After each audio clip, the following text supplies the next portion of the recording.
Good day, everybody. This is John Scarborough. We are in about, I think it's December the 8th today. We have had a couple fairly hard frosts, and definitely all the grass that we have here here in the south, or at least where, you know, all the grass that we're growing here, all of our summer grasses have turned brown. Okay, there is one grass that that we don't have a lot of, but it has been a pretty impressive grass that I've talked about in the past, and that is our sage grass that we're growing, and it's growing in our wet areas.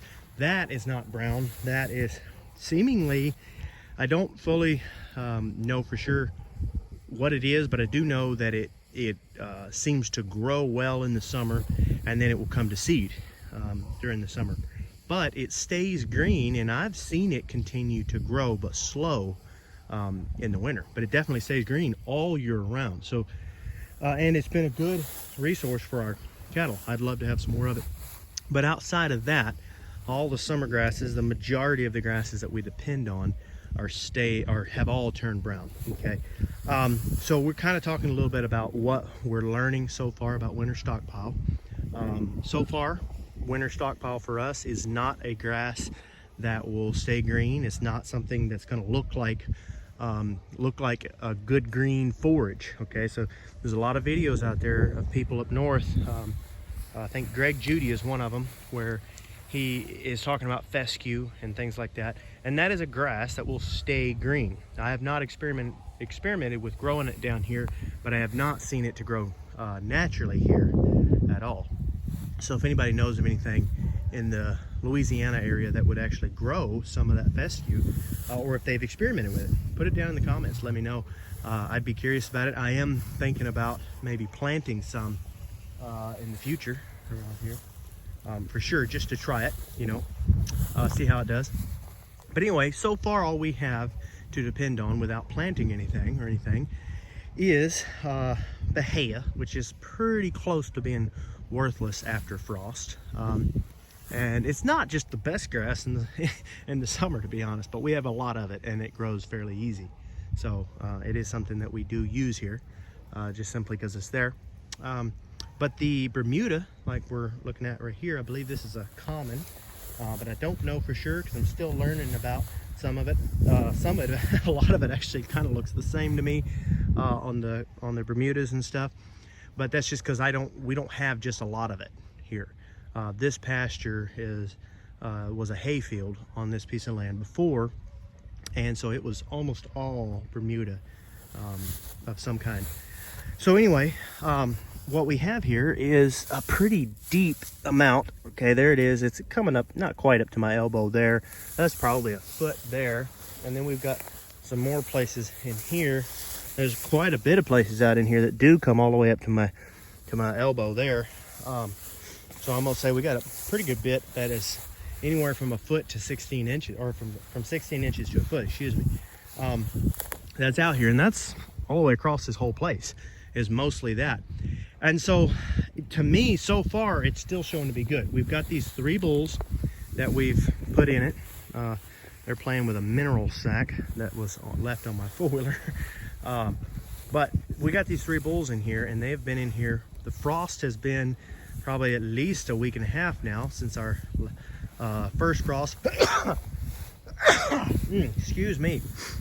Since our first frost, and then we've had several frosts after that. So the point is that this grass has stayed brown, and you can tell they're not hurting. Okay, this big boy, he's got just a little bit of an impression just right there, and I think that's just because of the sheer size of his gut dropping all the way down, weight pulling on it. But he is not worse for wear at all. And then we got these other 2 right here. That red one I'm not been real impressed with so far, but that little black one, I got some hopes for him. We'll see. I may end up saving him. But anyway, the point is they're in here by themselves because we're keeping them off until January, and we're not rotating them in any way. We just got them in this big pasture. It's definitely a lot bigger than what they can handle.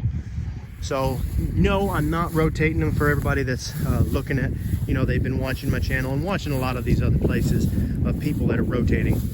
So no, I'm not actually rotating them in here. There's just too much to do to try to keep a rotation on my herd of cattle, which I do keep a rotation on them, but then trying to also keep a rotation on them and trying to build everything. There's just too much to do, so you do have to do what works for you.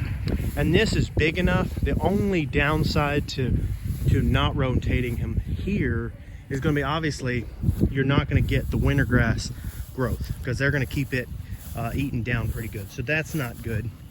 But then the other downside is in a pasture this big. Like I said, if it was any smaller, I definitely would be rotating them. But in a pasture this big, there's not a lot of downsides.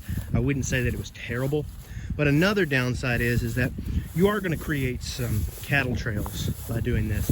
So I don't like it. It's not my preferred method by any means, but sometimes you do have to do what you have to do. If you are going to do it, just make sure that you at least follow the rule of keeping all your grass looking like this. If it starts getting eaten way down, I know for a fact that it's time to move them. But this is a pretty good experiment with something that I don't have to do just a whole lot of work for. The way they're going after that mineral sac, I'm going to say they may be a little low on their mineral. I might need to go check their mineral. So I'm going to do that while I'm talking to y'all. But anyway, so the point is this is an experiment that we're trying to do. We're trying to see how well this Bermuda is actually holding up for us with the winter stockpile. So far, like, I mean, as you saw, they look great. The bulls do. They're holding up quite well. So there's no issues there that I can see. So we're going to see just how long they're going to go. Come January, we're actually going to run the whole herd of cows into here. And at that point, the cows will eat what's left here if it's any good at that point. Okay.